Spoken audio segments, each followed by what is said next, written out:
MCQ है, while performing physical examination of chest. Chest की जब हम फिजिकल एग्जामिनेशन कर रहे हैं, the nurse auscultated the patient lung and hear low pitch bubbling sound in the lower third of both lungs.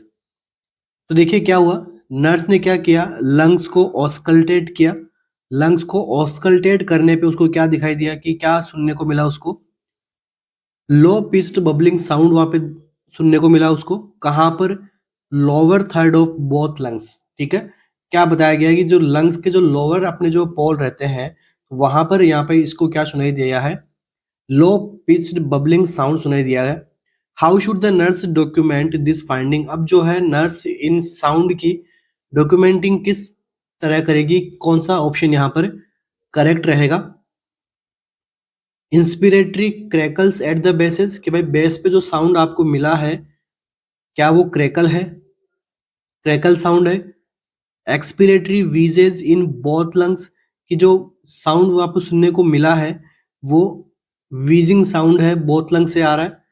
Abnormal lung sound in the apex of both lungs, कि भाई lungs के जो apex वाले part में abnormal lung sound सुनने को मिले हैं। प्लूरल फ्रिक्शन रब in the right and left lower lobes, कि जो क्या हुआ यहाँ पर, जो प्लूरा है उसका यहाँ पे क्या हो रहा है, फ्रिक्शन हो रहा है, और उसकी वजह से जो क्या है कि आपको साउंड वगैरह ऐसा मिला होगा। तो नर्स जो है वो किसे अपने डॉक्यूमेंटेशन में ऐड करेगी, ये आपसे पूछा गया है, इंपॉर्टेंट एमसीक्यू है। ठीक है, नॉर्थ सेट प्री को लेके। और आपके जो अपकमिंग एग्जाम्स हैं, जैसे अभी हम क्या करेंगे, इसका डिस्कशन करेंगे, एमसीक्यू का किस प्रकार से करेक्ट हुआ, उनमें से क्या आपके एमसीक्यू बनेंगे आपके अपकमिंग एग्जाम, जैसे केजीएमयू हो गया, निम्हांस हो गया, ईएसआईसी हो गई। ठीक है, साउंड्स के बारे में पूछा जाता है। तो यहाँ पर इसने क्या किया है, सिनेरियो बनाया। तो ये सिनेरियो बेस्ड एमसीक्यू कहाँ मिलते हैं आपको, एम्स के अंदर, नोट सेट में। बाकी जो अभी हम इसका डिस्कशन करेंगे वो आपको मिलेगा अपने जो अपकमिंग एग्जाम्स के एमसीक्यूज रहेंगे उनके लिए। तो देखिए क्या पूछा गया है, कि देखो लो पिच साउंड आ रहा है, सबसे पहले आपको इस पे कंसंट्रेट करना पड़ेगा कि साउंड कैसा सुनने को मिला है, लो पिच साउंड है। सेकंड यहाँ पे देखिए बबलिंग साउंड है, ओके। लोअर थर्ड में सुनने को मिला है, ये यहाँ पर दो चीजें जो है आपके ध्यान में आनी चाहिए। ठीक है, दो एमसीक्यू है यहाँ पे। ठीक है, अब इसे जो डॉक्यूमेंट कैसे करेगी, तो देखिए यहाँ पर अपना जो आंसर होगा वो होगा ऑप्शन नंबर ए। ठीक है, इसे हम क्या कहेंगे, inspiratory crackles at the bases. ठीक है, यहाँ पर क्या किया जा रहा है, पेशेंट जब इंस्पिरेट करेगा एयर को, तब जो है वो लंग्स के बेस के अंदर जो साउंड मिलेगा वो कैसा मिलेगा, क्रैकल साउंड मिलेगा। क्योंकि क्रैकल साउंड कैसा होता है, लो पिच साउंड होता है, हमेशा ये लोअर पोर्शन के अंदर ही हमें सुनने को मिलता है। अब देखिए ऑप्शन नंबर बी क्यों नहीं करेक्ट होगा, क्योंकि बी में क्या होता है, यहाँ पे देखो क्या बताया गया है, लो पिच साउंड बताया गया है, जबकि वीजिंग साउंड कैसे होते हैं, हाई पिच साउंड।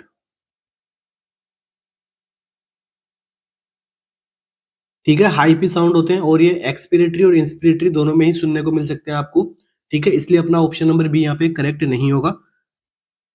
नेक्स्ट देखिए, प्लूरल फ्रिक्शन रब in the right and left lower lobe. तो यहाँ पर जो साउंड, जो यहाँ पे आपको साउंड सुनने को मिलेगा वो मिलेगा ग्रंटिंग साउंड।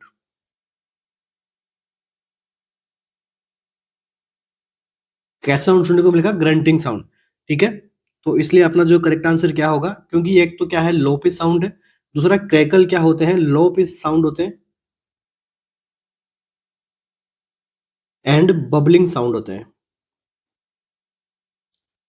दूसरा कहाँ पे सुनने को मिलते हैं, लंग के बेस में। तो फर्स्ट एमसीक्यू सबके करेक्ट होता है, यहां से किसी भी प्रकार का यहाँ पे किसी के भी डाउट नहीं होना चाहिए। तो अभी जो हम बात करेंगे लंग्स के साउंड की, या फिर हम कह सकते हैं आज की अपनी हेडिंग क्या रहेगी, सबसे पहले एबनॉर्मल लंग साउंड।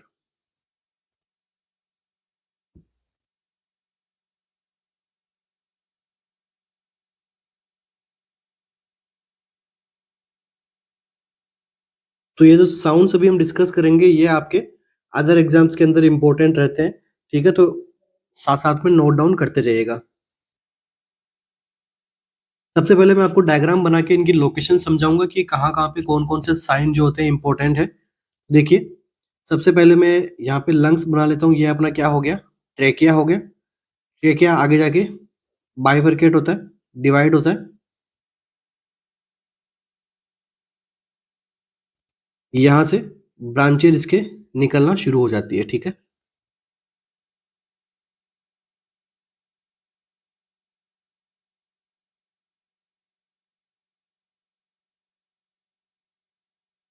ये क्या अपना लंग्स है, ठीक है। इतना ज़्यादा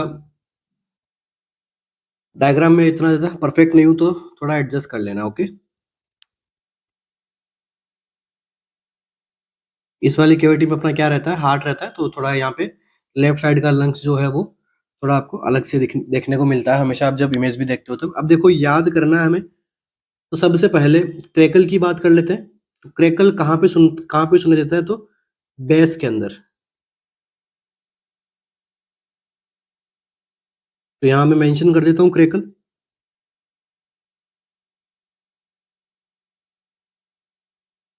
दूसरा नाम अगर मैं इसको दूं तो क्या दे सकता हूँ, रेल्स।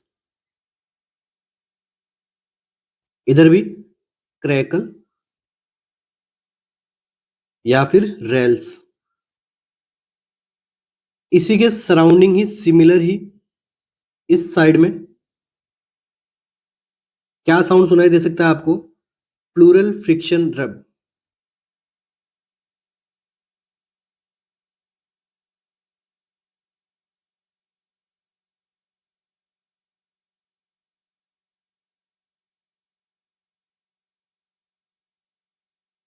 ठीक है, यहाँ तक कोई कंफ्यूजन नहीं होनी चाहिए। अब देखो, प्लूरल फ्रिक्शन रब को आप जब सुनोगे, तो यहाँ से किस प्रकार का साउंड आपको सुनाई देखा, जैसे दो रॉक को हम क्या कर रहे हैं, ठीक है, दो पत्थर को अपन क्या कर रहे हैं, अपन एक दूसरे से ग्राइंड करवा रहे हैं, ठीक है। तो ग्राइंडिंग साउंड आपको सुनाई देगा, या फिर कह सकता हूं मैं रबिंग रॉक्स साउंड।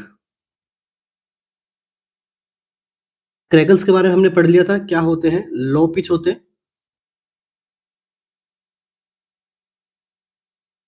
ठीक है। किसके बारे में, क्रैकल्स के बारे में बता रहा हूँ। लो पिच होते हैं, बबलिंग साउंड, या फिर ऑप्शन में आपके पॉपिंग साउंड भी देखने को मिल सकता है यहाँ पे, ठीक है। एकदम करेक्ट हो जाएंगे, आज के बाद से आपको याद रखने की नीड नहीं, अपने आप रिमेम्बर रहेंगे आपको सब ये चीजें। नेक्स्ट साउंड की हम बात करें, तो ये होता है वीजिंग साउंड। वीजिंग साउंड को मैं यहाँ पे लिख सकता हूँ,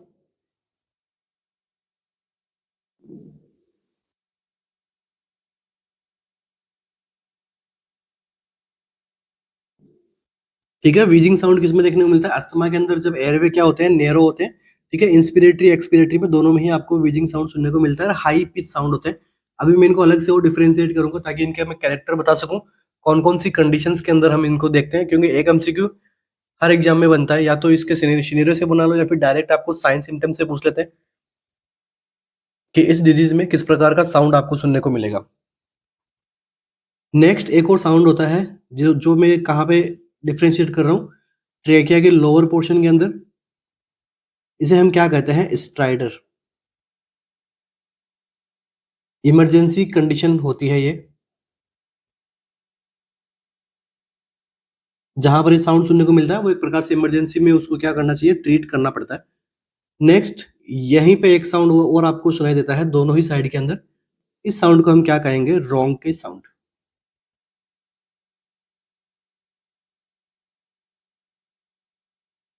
ठीक है। या फिर इसको हम कह सकते हैं रेटल साउंड।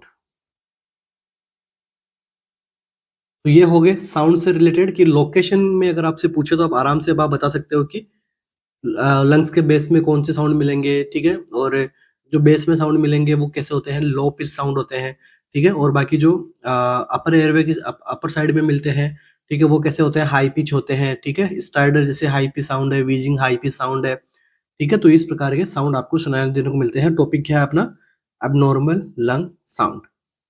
अब मैं वन बाय वन इनको डिस्कस करने वाला हूँ, ठीक है। साथ साथ में नोट कर लेना क्या डिस्कस करूंगा, होता क्या है, साउंड का कैरेक्टरिस्टिक्स क्या है, कौन सी डिसऑर्डर में देखने को मिलता है, किस प्रकार से ट्रीट होगा, ठीक है। हर साउंड के 4 से 5 एमसीक्यू बताऊंगा। उसके बाद में साउंड का टॉपिक जो है अपना रेस्पिरेटरी का, ये जो लंग साउंड का, अबनॉर्मल लंग साउंड का टॉपिक अपना क्लियर हो जाएगा यहाँ पे। अभी जो है वन बाय वन साउंड्स के बारे में पढ़ेंगे। सबसे पहले मैं डिस्कस करना चाहूंगा crackle sound,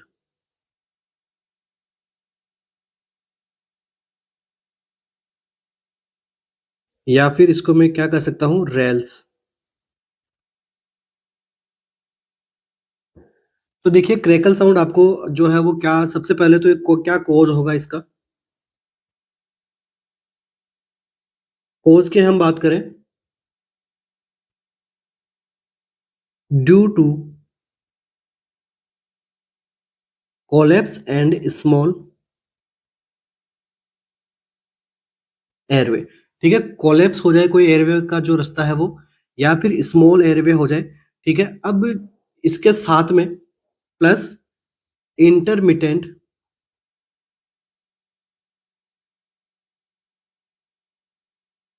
intermittent opening and closing of alveoli.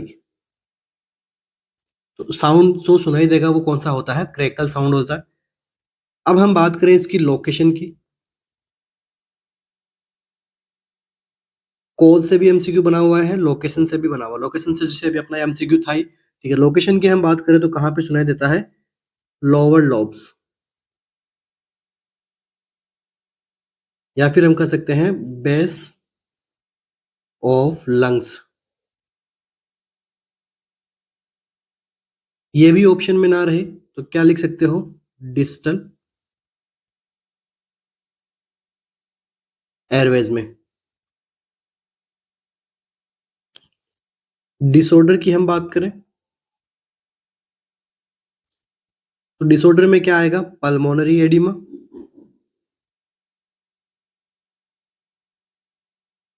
Pneumonia, इसके अलावा और congestive heart failure, atelectasis, etcetera.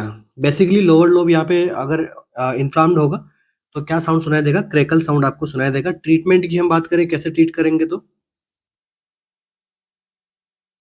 Diuretics pulmonary oedema के लिए कौन सी दो को, फ्रूसामाइड,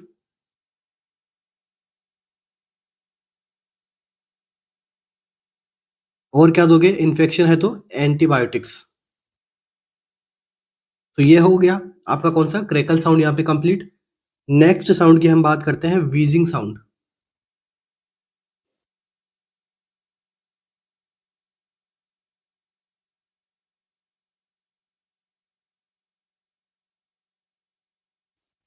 वीजिंग साउंड के बारे में तो ऑलमोस्ट सबने पढ़ा ही होगा। तो देखो वीजिंग साउंड में क्या कैरेक्टरिस्टिक्स की बात करूं तो कैसा होता है, ये हाई पिच्ड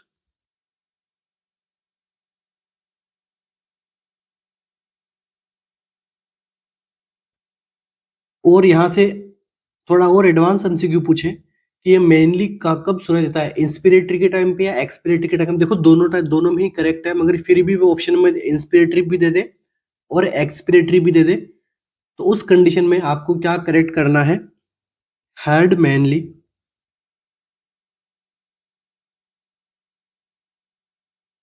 ऑन एक्सहेलेशन, या आप कह सकते हैं एक्सपिरेशन के अंदर ये ज्यादा सुनाई देता है। ठीक है, इंस्पिरेटरी में भी आता है मगर एक्सपिरेटरी में और ज्यादा क्लियर साउंड हमें सुनने को मिलती है। अब हम बात करते हैं इसके कोज की। तो सबसे पहला कोज तो अस्थमा के अंदर क्या होता है, एयरवे नेरोविंग। एयरवे नेरोविंग हुआ क्यों, ब्रोंको कॉन्स्ट्रिक्शन की वजह से।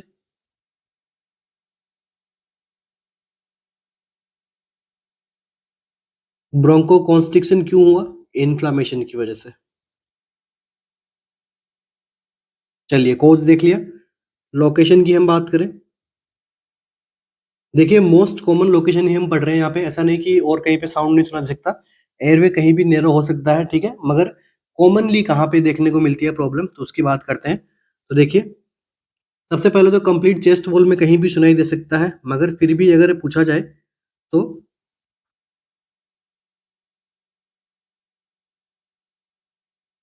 मिडल, आप जो लंग्स का जो मिडल पोर्शन है वहां पर आप कह सकते हो, नहीं तो आइसोलेटेड पैचेज के रूप में।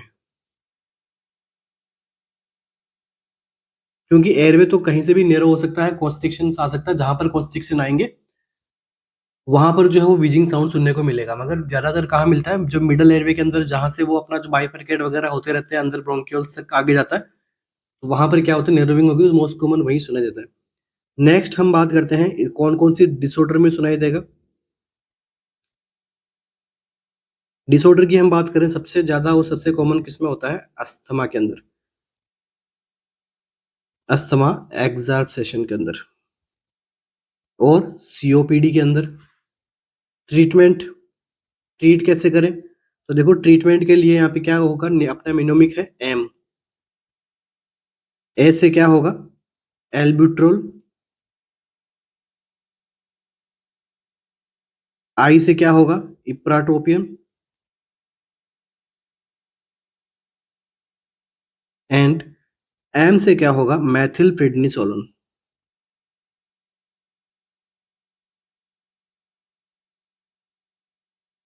तो ये अपनी क्या, एम स्ट्रेटजीज जो है वो एग्जाम में पूछी जा सकती है एक्सेप्ट के रूप में।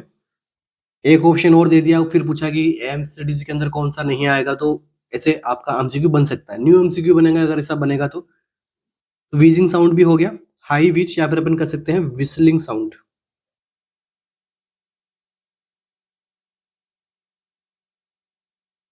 Next, rhonchi sound.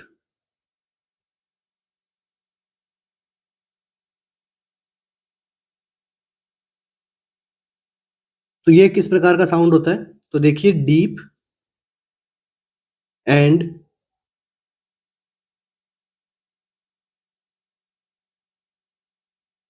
Continuous rumbling, या फिर हम कह सकते हैं रेटलिंग, या फिर गर्गलिंग साउंड।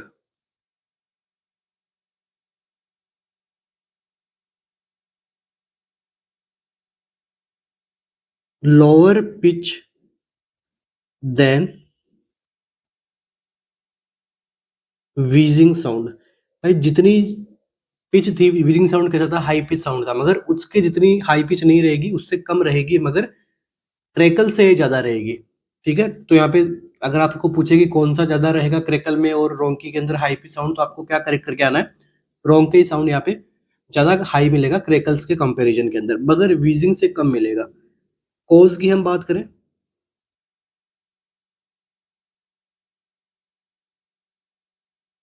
सेम व्हीजिंग के जैसे,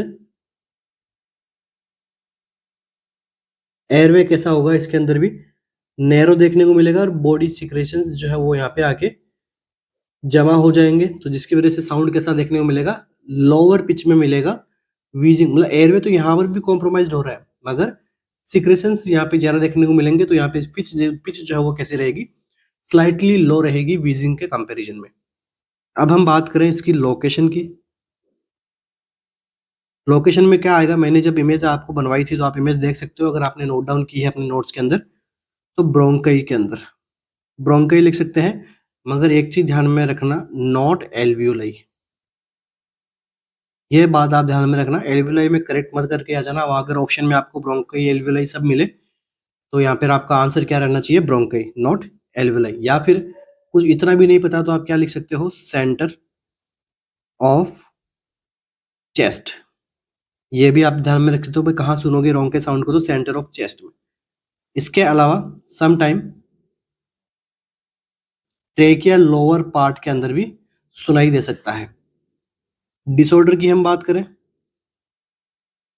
तो कौन सी डिसऑर्डर में आएगा, ये क्रोनिक ब्रोंकाइटिस है। ब्रोंकाई मोस्ट कॉमन है, तो क्या होगा क्रोनिक ब्रोंकाइटिस के अंदर, सीओपीडी के अंदर सिस्टिक फाइब्रोसिस। ठीक है, जिसके अंदर म्यूकस के सिक्रेशंस हो, मैंने आपको लिखा है ना यहाँ पे सिक्रेशन ज्यादा हो, तो मतलब जिसके अंदर सिक्रेशंस होंगे, तो वहां पे कौन से साउंड आएंगे, रोंकाई साउंड आपको देखने को मिलेंगे। बाकी जैसे न्यूमोनिया के अंदर भी मिल सकता है, इन्फेक्शन वगैरह होके। ट्रीटमेंट की हम बात करें कि इसको ट्रीट कैसे करोगे, तो देखिए चेस्ट परक्यूजन से, चेस्ट परक्यूशन करोगे, या फिर अपन क्या करवा सकते हैं, वाइब्रेशन मशीन आती है एक, उसकी मदद से हम क्या करते हैं, इसको ट्रीट करते हैं ताकि वो जो है वो बाहर निकाल सके। Next, strider.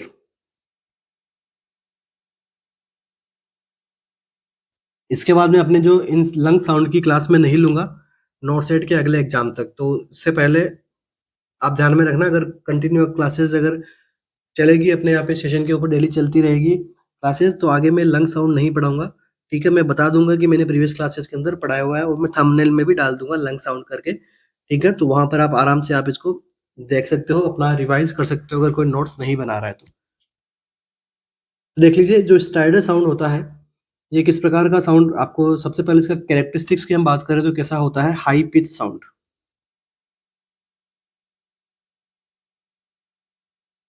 या फिर हम कह सकते हैं noisy sound. Most common in childrens, तो ये चिल्ड्रंस के अंदर क्या होता है, मोस्ट कॉमन होता है। डिस्क्रिप्शन की ये बात हो गई कि कैसा होता है, हाई पिच साउंड होता है। ठीक है, कब सुनाई देता है, तो इनहेलेशन के टाइम पे, मोस्टली इनहेलेशन।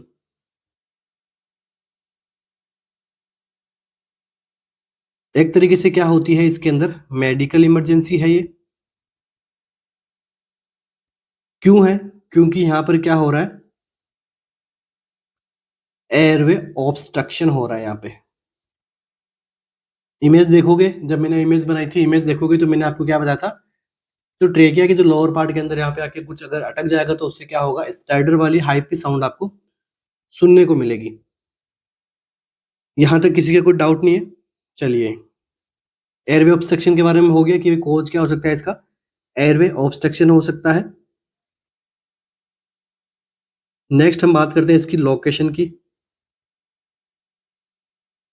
तो लोकेशन देख लीजिए, अपर एयरवे। अपर एयरवे क्या रहती है इसकी लोकेशन, तो अपर एयरवे में क्या आ सकता है, फेरिंग्स, एपिग्लोटिस, लैरिंग्स और intrathoracic part of trachea. Extra thoracic, sorry, intra तो थोरेक्स में आ जाएगा, एक्स्ट्रा थोरेसिक क्योंकि अपर एयरवे है इसलिए।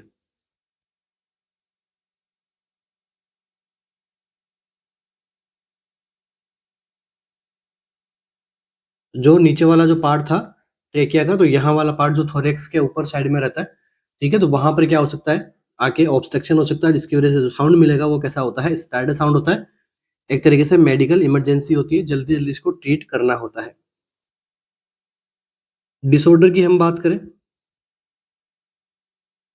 तो most common after thyroid surgery.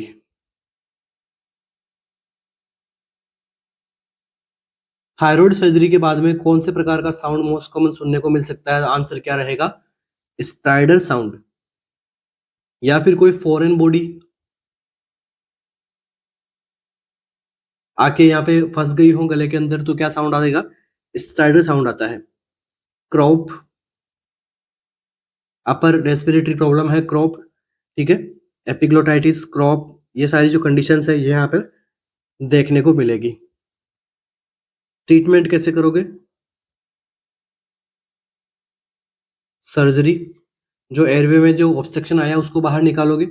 इसके अलावा क्या कर सकते हो, एंडोट्रेकियल इंट्यूबेशन यहाँ पर कर सकते हैं सर्जरी के बाद में। तो ये यहाँ पे कुछ अपने बेसिकली साउंड्स के बारे में हम पढ़ रहे थे, तो साउंड यहाँ पे अपने कंप्लीट होते हैं। लास्ट बचता है कौन सा, प्लूरल फ्रिक्शन रब, उसके बारे में भी देख लेते हैं।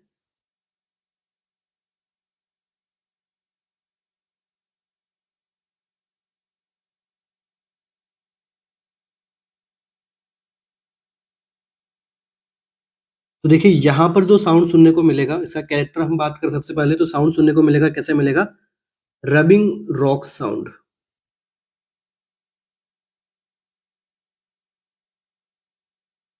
कैसा साउंड मिला, रबिंग रॉक साउंड यहाँ पे देखने को मिलेगा। ड्यू टू, रीजन क्या हो सकता है, रिड्यूस्ड प्लूरल स्पेस, या फिर सेकंड में हम लिख सकते हैं क्या, इन्फ्लाम्ड प्लूरा।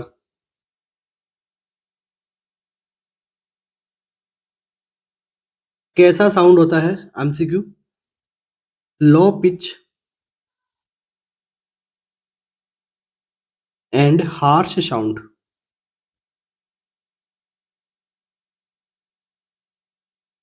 सुनने को मिलता है। और क्या देखने को मिलेगा यहाँ पे, friction sound.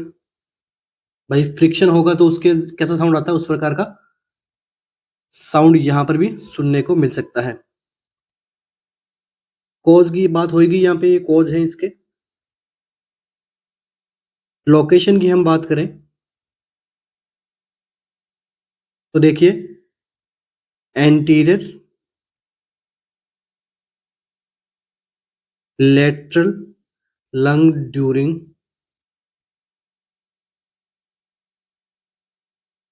Inhalation and exhalation.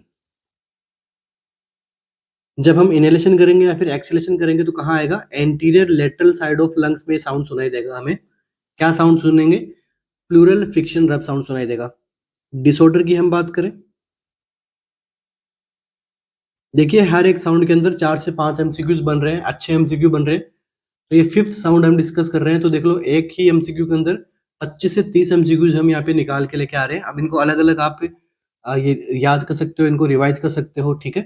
MCQ गलत नहीं होगा, इतनी गारंटी मैं देता हूँ। डिसऑर्डर की हम बात करें तो सबसे पहले मोस्ट कॉमन प्लूराइटिस, कि भाई प्लूरल फिक्शन रब है तो कहाँ सुना जा सकता है, प्लूराइटिस में, और यहाँ पर न्यूमोनिया के अंदर। ट्रीट कैसे करोगे इसको, इंसेंटिव स्पिरोमीटर से, एक्सरसाइज से, और क्या दोगे, एंटीबायोटिक्स दोगे। ये यहाँ पे कंप्लीट होते हैं अपने क्या, साउंड्स। इसके अलावा यहाँ पे आपके एमसीक्यू नहीं पूछे जाएंगे साउंड से रिलेटेड। अब एमसीक्यू पूछेंगे तो क्या पूछेंगे, नर्सिंग रेस्पॉन्सिबिलिटीज क्या है, इस प्रकार के साउंड आ रहे हैं तो आपको क्या करना है, हेल्थ केयर प्रोवाइडर को इन्फॉर्म करना है। बाकी आप जैसे जैसे अपने जो नोट्स के साथ में जब आप इनको याद कर लोगे, फिर आप जब गाइड्स को पढ़ोगे तो वहां पर जो है वो ऑटोमेटिकली आपके एमसीक्यूज करेक्ट होते जाएंगे, क्योंकि ये सब सारी चीजें जो है वो मैंने यहाँ पर आपको लिखवा दी है। क्लास अच्छी लग रही हो तो आप जरूर कमेंट कीजिए, बताइए मुझे कि कैसा समझ में आ रहा है आप सभी को। चलिए नेक्स्ट एमसीक्यू,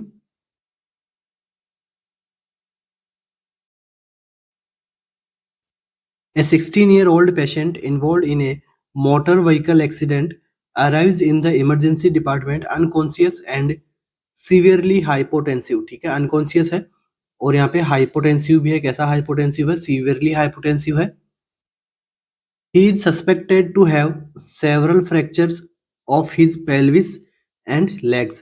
तो उसको क्या हुआ है, फ्रैक्चर्स हुए हैं उसके बॉडी में, कहाँ पर सबसे ज्यादा, पेल्विस में और लेग्स में, लोअर बॉडी में फ्रैक्चर हुए हैं।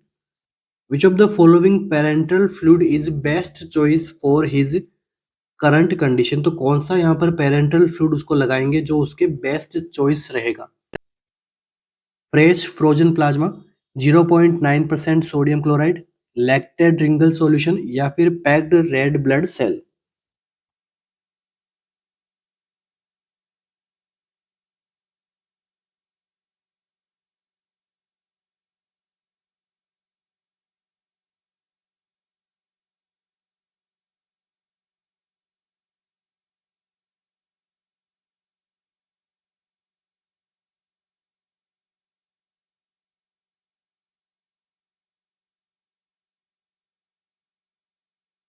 तो देखिए ये जब आपको पता है, जब हाइपोटेंशन होता है, इसका रीजन भी उन्होंने बताया कि क्या हुआ था, उसके सेवरल फ्रैक्चर्स हुए हैं, मतलब ब्लीडिंग की वजह से क्या हुआ, उसको हाइपोटेंशन हुआ है। मतलब सबसे पहली बात तो जो फ्लूइड वॉल्यूम है उस पेशेंट का वो कैसा हो गया है, डेफिसिट हो गया है। अब आपसे पूछा है कि बेस्ट चॉइस ऑफ फ्लूइड वो क्या रहेगा, पेरेंटल फ्लूइड। तो देखो यहाँ पर जो आपका आंसर रहेगा वो रहेगा पैक्ड रेड ब्लड सेल। ठीक है, जो पीआरबीसी रहती है वो क्या है, आपका वॉल ब्लड है। ठीक है, तो वो यहाँ पर क्या बेस्ट चॉइस रहेगा, क्यों रहेगा, एक तो वो क्या करेगा, डायरेक्ट उसके जो हाइपोटेंशन है उसको ट्रीट करेगा, साथ ही साथ में ऑक्सीजन के लेवल को भी बॉडी के अंदर बढ़ाएगा। ठीक है, दोनों ही चीजें अपने यहाँ पे इंप्रूव हो रही है। अब देखो कुछ के ऐसा रहा होगा कि बी और सी भी तो करेक्ट हो सकते हैं, बिल्कुल हो सकते हैं, मगर ये क्या करेंगे, बॉडी का फ्लूइड वॉल्यूम को यहाँ पे क्या कर देंगे, इंक्रीज करेंगे, मगर ब्लड को क्या कर देंगे, डाइल्यूट कर देंगे, जिससे क्या होगा, ऑक्सीजन कैरिंग कैपेसिटी जो है वो इम्प्रूव कम होगी in comparatively to packed red blood cell के। इसलिए अपना जो बेस्ट और यहाँ पे फर्स्ट प्रायोरिटी आंसर क्या रहेगा, रेड ब्लड सेल पीआरबीसी के जो पैकेट्स आते हैं, ठीक है, वो यहाँ पे मतलब ब्लड इसको चढ़ाया जाएगा ताकि जल्दी से जल्दी इस कंडीशंस को ट्रीट किया जा सके, ओवरकम किया जा सके इसको। बाकी फ्रेश फ्रोजन प्लाज्मा के बारे में आपने सबने पढ़ा ही है। इसके अंदर क्या होती है, प्लेटलेट्स होती है, ठीक है, तो क्या करती है, क्लॉटिंग फैक्टर्स को रिप्लेस करती है। तो यहाँ पर क्लॉटिंग फैक्टर्स का इतना अभी वो है नहीं, बस हाइपोटेंशन में जा रहा है पेशेंट, सबसे फर्स्ट प्रायोरिटी क्या रहेगी, शॉक में जाने से बचाना है उसको।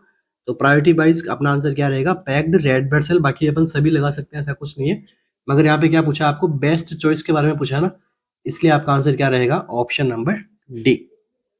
नेक्स्ट एमसीक्यू,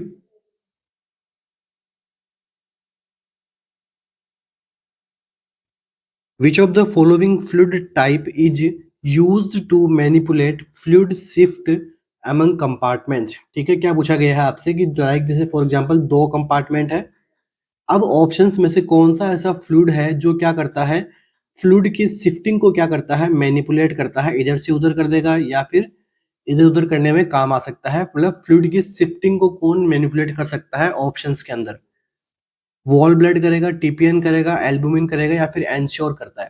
ठीक है, कौन से टाइप का फ्लूइड जो है वो मैनिपुलेट करता है फ्लूइड शिफ्टिंग को।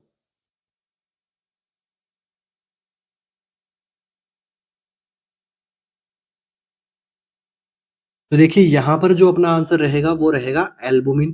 ठीक है, एल्बुमिन क्या रहेगा, अपना करेक्ट आंसर रहेगा। सबसे पहले तो ये क्या होता है, तो सबसे पहला एमसीक्यू इससे कि ये क्या है, एक प्रकार का प्लाज्मा प्रोटीन होता है, और कौन सा मोस्ट एबंडेंट प्लाज्मा प्रोटीन है।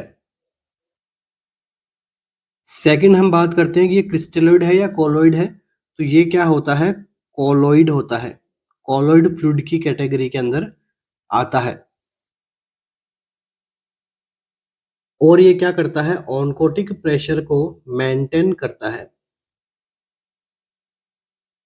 ठीक है, अपन कह सकते हैं कि इंट्रावेस्कुलर ऑनकोटिक प्रेशर को यहाँ पे मेंटेन कौन करता है, तो एल्बुमिन सबसे ज्यादा प्रोटीन है, मतलब प्लाज्मा प्रोटीन है, सबसे ज्यादा होती है, कोलोइड नेचर की होती है, और ऑनकोटिक प्रेशर को मेंटेन कौन करता है, तो यहाँ पर भी आपका आंसर क्या रहेगा, एल्बुमिन। तो देखिए वॉल ब्लड तो आपका क्या है, कंप्लीट वॉल ब्लड है। ठीक है, तो ये तो नॉर्मल कंडीशन के अंदर अपना क्या मैनिपुलेशन का काम यहाँ पर नहीं करता है। टीपीएन के बारे में मेरा पढ़ाया हुआ है, ये क्या करता है, न्यूट्रिशनल सप्लाई को पूरा करता है। टीपीएन भी हमने पढ़ चुका है। लास्ट में देखो एंश्योर, तो ये यहाँ पे कुछ बच्चों के यहाँ पे क्या होता है, क्वेरी होती है कि एंश्योर क्या होता है, तो एंश्योर कुछ नहीं है, हाई कैलोरी न्यूट्रिशनल सप्लीमेंट होता है ये।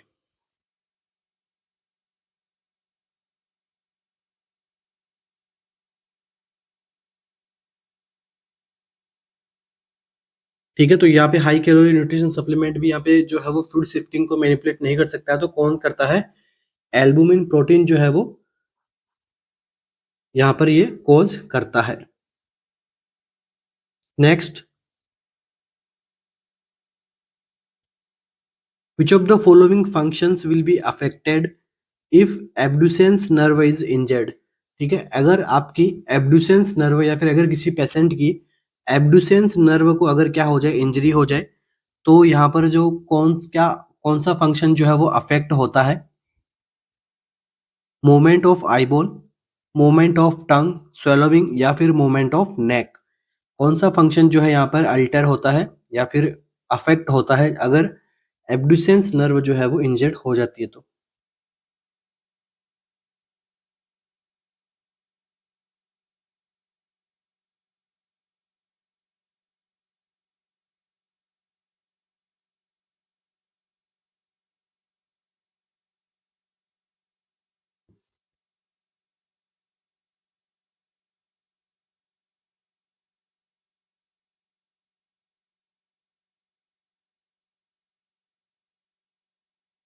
तो देखिए अगर एब्डुसेंस नर्व में अगर इंजरी होगी तो यहाँ पे क्या देखने को मिलेगा, सबसे पहले क्या देखने को मिलेगा, मूवमेंट ऑफ आई बॉल के अंदर क्या होगा, अफेक्ट करेगी ये, ठीक है। क्यों करेगी, क्योंकि ये जो है वो आई बॉल के मूवमेंट में हेल्प करती है।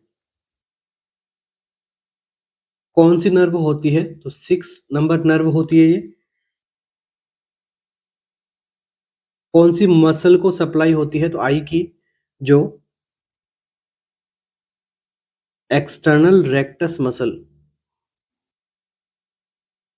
को ये क्या करती है, सप्लाई करती है। अब ये मसल्स किस काम आती है, टर्निंग द आई आउटवर्ड, मतलब आई को आउटवर्ड में करने में, या फिर आई को जो है वो मूवमेंट करवाने में हेल्प करती है। तो यहाँ पे अगर ये अफेक्ट हो जाएगी तो जो आई का जो मूवमेंट वाला फंक्शन है वो भी क्या होगा, अफेक्ट होगा। नेक्स्ट देखिए, मूवमेंट ऑफ टंग। टंग को जो है वो कौन सी नर्व मूवमेंट करवाती है, हाइपोग्लोसल नर्व।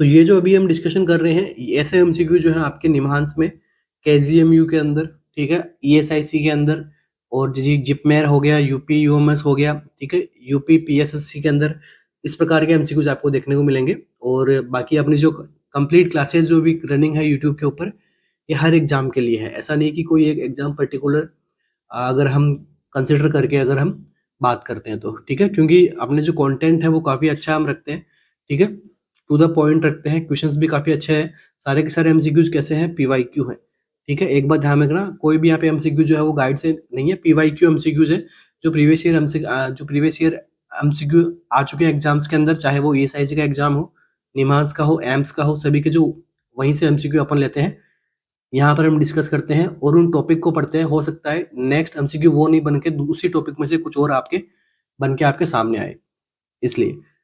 नेक्स्ट देखिए, स्वेलोविंग करना। तो स्वेलोविंग का जो फंक्शन है ये कौन करवाता है, ग्लोसोफेरिंजियल।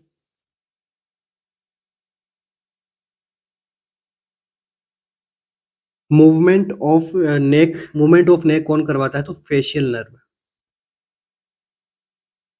ठीक है। एक नर्व बतानी, तो मूवमेंट ऑफ नेक कौन कराएगा, फेशियल नर्व यहाँ पे मूवमेंट ऑफ नेक में हेल्प करती है। तो इस एमसीक्यू का आंसर क्या रहा, option number 1, movement of eyeball affect होंगे जब एब्ड्यूसेंस नर्व के अंदर क्या आ जाएगी, इंजरी आ जाएगी। तो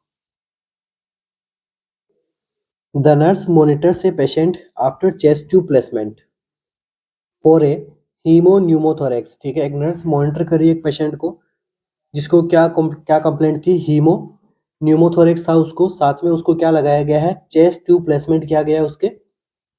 the nurse is most concern if which assessment finding is observe. तो कौन से असेसमेंट फाइंडिंग अगर ऑब्जर्वेशन में आएगी तो नर्स उसके लिए कंसर्न दिखाएगी। A large air leak in the water seal chamber, 400 ml of blood in the collection chamber, complaint of pain with each deep inspiration, subcutaneous emphysema at the insertion site। कौन सी condition को जो है वो यहाँ पर nurse जो है concern दिखाएगी।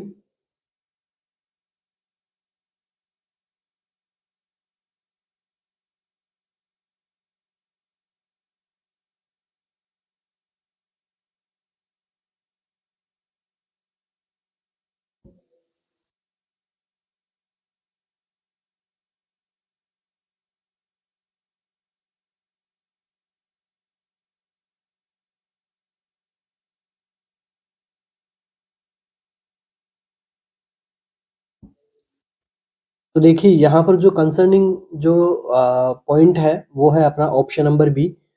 अगर 400 ml ऑफ ब्लड आ गया है कलेक्शन चैम्बर के अंदर तो वो एक प्रकार का क्या है, हेल्थ केयर प्रोवाइडर को यहाँ पर अब क्या करना पड़ेगा, उसको इन्फॉर्म करना पड़ेगा, क्योंकि वो क्या बता रहा है उसको कि वो ब्लीडिंग हो रही है, अभी रुकी नहीं है पेशेंट की ब्लीडिंग, और पेशेंट किस में जा रहा है, हाइपोटेंसिव शॉक के अंदर।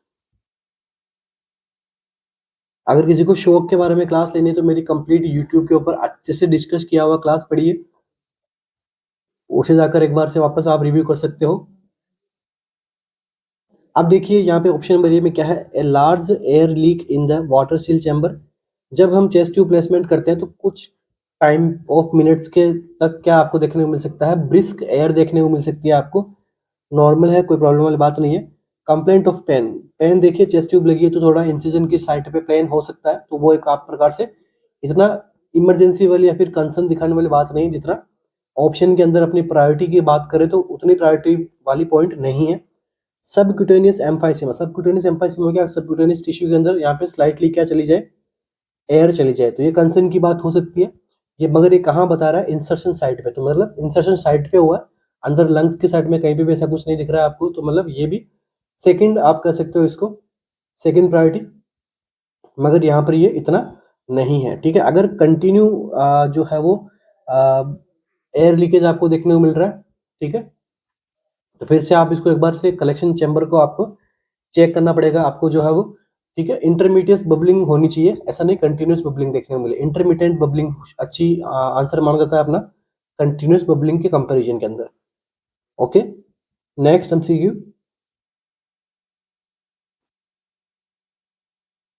Dose of levonorgestrel used in emergency contraception is, ठीक है, इमरजेंसी कॉन्ट्रासेप्शन के लिए एलएनजी की डोज क्या रहेगी, 1 to 3 mg within 74 hours, 1.5 mg within 74 hour, 1.5 microgram within 74 hour, या फिर 3 microgram within 74 hours. Levonorgestrel की डोज क्या रहेगी,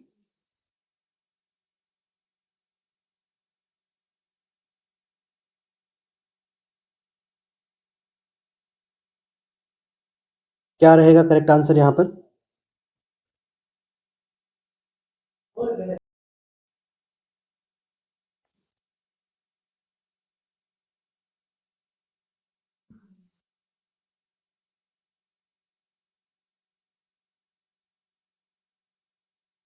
तो देखिए यहाँ पर जो अपना आंसर रहेगा वो रहेगा option number B, 1.5 mg within 72 hours, ठीक है, 1.5 mg 72 आवर्स के अंदर हमें देना होगा लेवोनॉर्गेस्ट्रोल को, जो ये काम करेगी क्या, इमरजेंसी में कॉन्ट्रासेप्शन का, ठीक है। करते रहिएगा, कीप ग्राइंडिंग, थैंक यू।